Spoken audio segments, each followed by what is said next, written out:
নমস্কার বন্ধুরা, আজকে আমি বানাবো বাটা মাছের ঝাল। তার জন্য লাগবে বাটা মাছ, কাঁচা লঙ্কা চিরা, টমেটো কুচি, আর আদা আর কাঁচা লঙ্কা আর পেঁয়াজ বাটা। আর যে তেলে আমি মাছ ভেজেছিলাম ওই তেলের মধ্যেই একটু কালো জিরা দিয়ে দেব। কালো জিরাটা ভাগ, তারপর টমেটোটা দিয়ে দিচ্ছি। টমেটো দিয়ে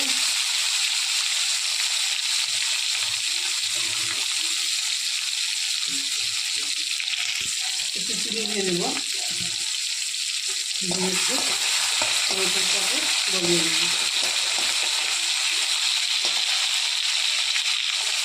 এখন টমেটোটা ভাজা ভাজা হয়ে গেছে আর গলে গেছে প্রায়। একটু জল দিয়ে দেবো, সামান্য জল দেবো, নাহলে মশলা জ্বলে যাবে।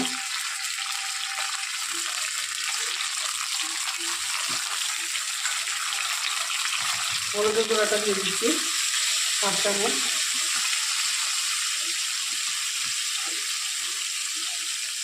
লঙ্কার গুঁড়া দিয়ে দিচ্ছি 1 চামচের একটু বেশি,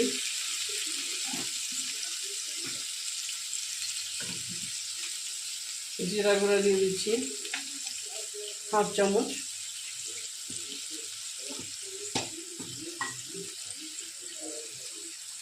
নুনটা আপনাদের পরিমাণ মতন দেবেন,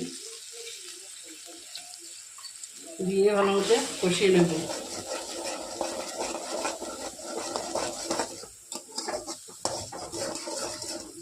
কষানো হয়ে গেছে, তেলটা রিলিজ হয়ে গেছে। এখন কাঁচামরিচ চিরা আর বাটা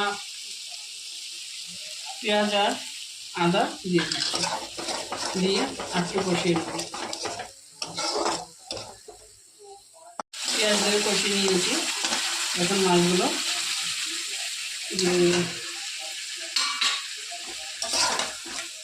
দিয়ে নেব।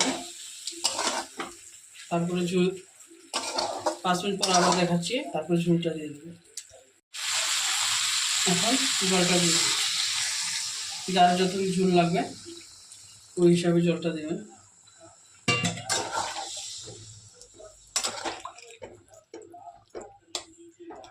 ভালো মতো ফুটে যাক, তারপর হয়ে যাবে। দেখেন বন্ধুরা, আমার তরকারিটা হয়ে গেছে। আমি ভুলে ধনিয়া পাতাটা দেখাতে ভুলে গেছি।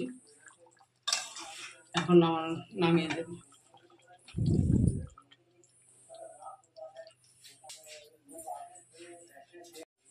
এই যে বন্ধুরা, যদি আমার বাটা মাছের চপ ডাল ভালো লাগে তো অবশ্যই বাড়িতে একবার ট্রাই করবেন, লাইক করবেন, শেয়ার করবেন, সাবস্ক্রাইব করবেন। Thank you.